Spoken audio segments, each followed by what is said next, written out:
हरि ओम इदं राष्ट्राय इदं न मम।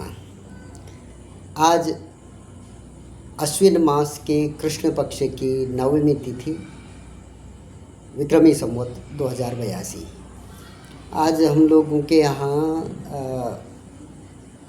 जिनकी माता नहीं होती उनका श्राद्ध होता है। पता नहीं कुमाऊँ में ऐसा कुमाऊँ रीजन में ऐसा होता है। श्राद्ध पक्ष चले हैं तो नवमी को माता जी का श्राद्ध रहता है। उनकी तिथि कुछ भी हो पर नवमी को माता जी का श्राद्ध रहता है। कुमाऊँ में है, संभवतः और जगह ऐसा होता हो ना होता हो। और आज हम जिस लेख का पाठन करने वाले हैं वो इंजीनियर्स को समर्पित है। जो अभियंता लोग हैं, देश के भविष्य को संवारने वाले। आज इंजीनियर्स डे है तो उसी पर आज का लेख भी पथिक संदेश पत्रिका में छपा हुआ है, उसका पाठन करेंगे। फिर उसके संबंध में आगे बातचीत करेंगे। आपसे अनुरोध है कि इस पोस्ट को लाइक करें, इस चैनल को सब्सक्राइब करें और पथिक संदेश पत्रिका को खरीदें, पढ़ें और इनके पढ़ने का, राष्ट्रवादी पत्रिकाओं के पढ़ने का क्रम शुरू हो, बढ़े।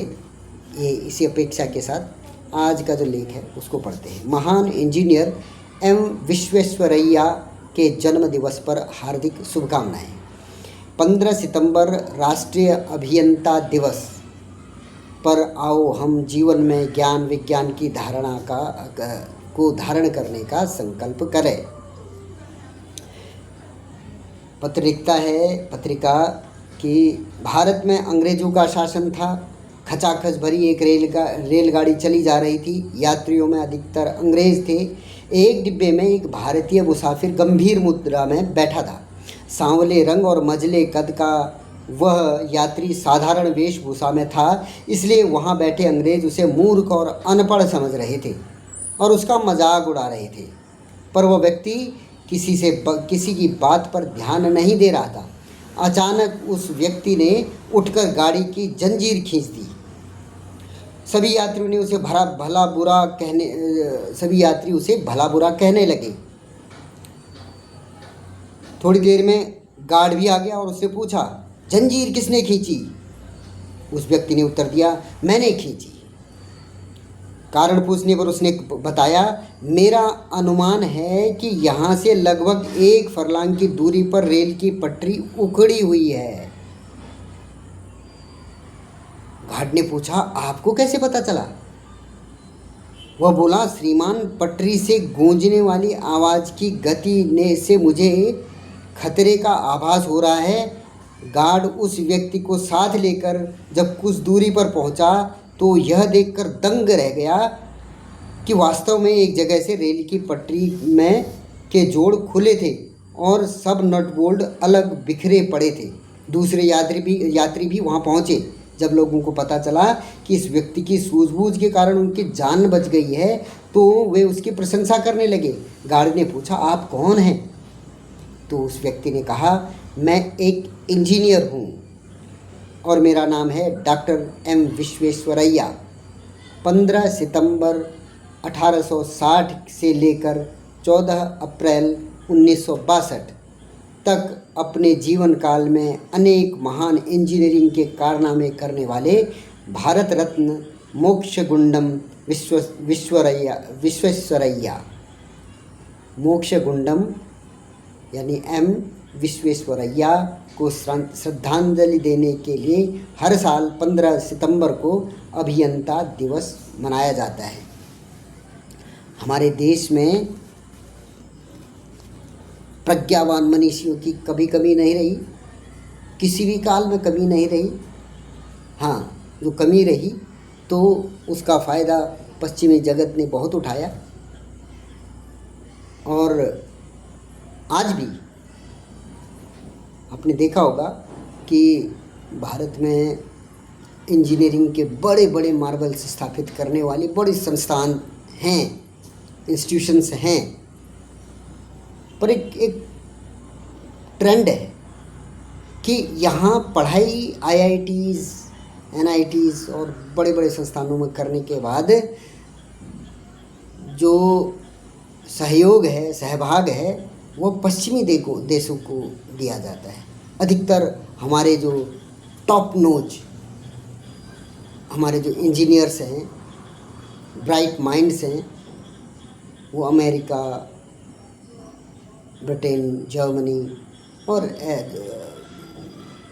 जापान आदि देशों में अपनी सेवाएं दे रहे हैं, अपना उत्तम जीवन व्यतीत कर रहे हैं, अपने काबिलियत के बूते, अपनी सूझबूझ के बूते। अच्छी बात है। और साथ में वो देश की सेवा भी कर रहे हैं प्रवासी या भारतीय के तौर पर।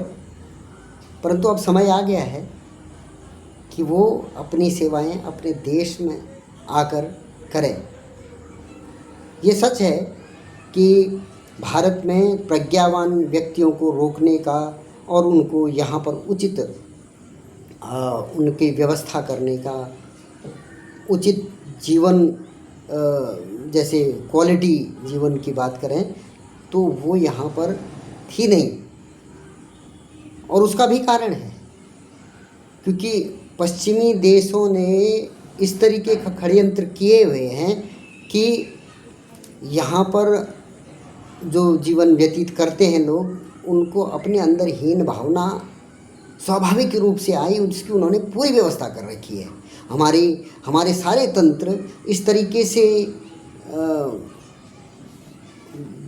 कुविकसित किए हैं, या अगर विकसित किए भी हैं तो इतने अल्प विकसित किए हैं कि जो ब्राइट माइंड्स हैं वो व्यवस्थाओं से खिन्न होकर यहाँ से भाग ही जाता है। परिणाम क्या होता है कि अमेरिका या उन देशों में जाकर उनकी प्रगति पर में श्रेष्ठतम योगदान देते हैं।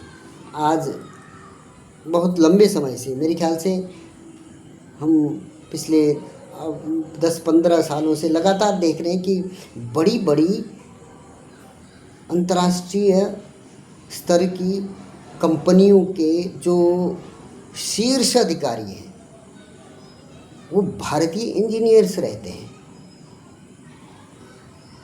कारण वही है कि उन कंपनियों की सेवा करते हुए उन्होंने ऐसे ऐसे मानदंड स्थापित किए हुए होते हैं कि उनकी प्रतिभा को वो कंपनियां मानती हैं और उसके अनुरूप उन्हें सर्वश्रेष्ठ पद अपनी कंपनी का, हम कई सारे उदाहरण देखेंगे, गूगल का देख लें, माइक्रोसॉफ्ट का देख लें, ऐसे और कंपनियों के उदाहरण भी देख सकते हैं जहां पर भारतीय इंजीनियर्स श्रेष्ठतम जो उनकी श्रेणी है वहाँ पर बैठकर कार्य कर रहे होते हैं।